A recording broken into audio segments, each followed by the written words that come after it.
السلام عليكم صاحبada ku xiran saatuban ku soo dhawaada qiso ka dhacday dalka Sacuudi Carabiya waxa xanuunsaday nin taajir ahaa oo maalqabeen ahaa xanuunkiisina waxa uu ahaa dhaqaatiirtii waxay u sheegeen inay fadhiisteen labadiisa kili hal kalena aan lahayn inuu iibsado kili kale mooye ninkii maalqabeenka ahaa caruurtiisu waxay kula taliyeen in loo iibiyo kili waa la baahiyay waxaana ka soo war helay oday maskiin ahaa oo aad sabool u ahaa laguna lahaa deen fara badan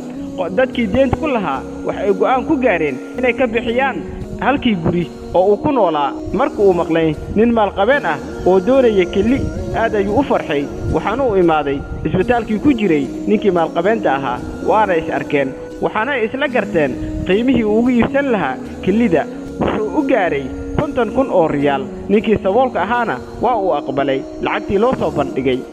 in yar kadib ninkii saboolka ahaa waxa uu ka soo baxay qolkii waxaana uu fadhiistay meesha ay ku nastaan bukaanada in yar kadib ninkii bukaanka ahaa ee maalqabeenka ahaa ayaa albaabkii asna ka soo baxay waxaana uu arkay ninkii saboolka ahaa oo madaxa intuu hoos u raariciyay ilmeynaya waa uu ku dhawaaday waxaana uu ku yiri yaa kugu qasbaya in aad iga iibsid kelida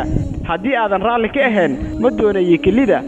waxa uu ku yiri dhibaato weyn ayaa i haysata ma ahana ma iibin lahayn kelideedii gurigeyga ayaa la iga saari rabaa deen fara badanna waa la igu leeyahay danta ayaa igu qasabtay in aan maanta iibiyo xubnahaygii kuwii ugu muhiimsanaa ninkii maalqabeenka ahaa waa uu la danqaday ninkii saboolka ahaa waxaana uu ku yiri haddaba lacagtii aan kaa ballan qaadayna waan ku siinayaa wax beddel ahna kaama rabi ilmihiisa ayuu u yeeray waxaana ay u keeneen jaagii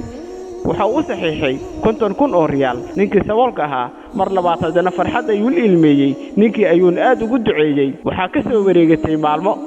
ninkii maalqabeenka ahaa ee xanuunsanaa isbitaalkii ayuu ku soo noqday si loo jeekimo caafimaadkiisii waxaana baaritaan lagu sameeyey kiliyaashii dhaqaatiirtii waxaa u soo baxay natiijo ay la amakaageen waxaana ay ku yiraahdeen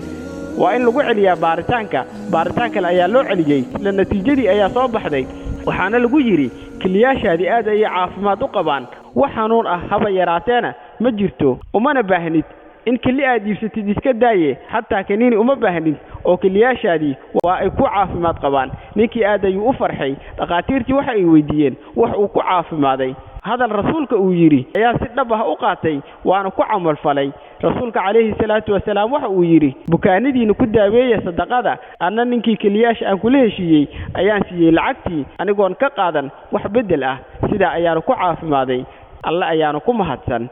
qisadeen waxay ina tusaysaa faa'iidada ay leedahay sadaqada saaxiibayaal muuqaalka laakiin oo saarsiina sheer garay kuna soo biirsan tuuban subscribe inoo dheh mahadsanid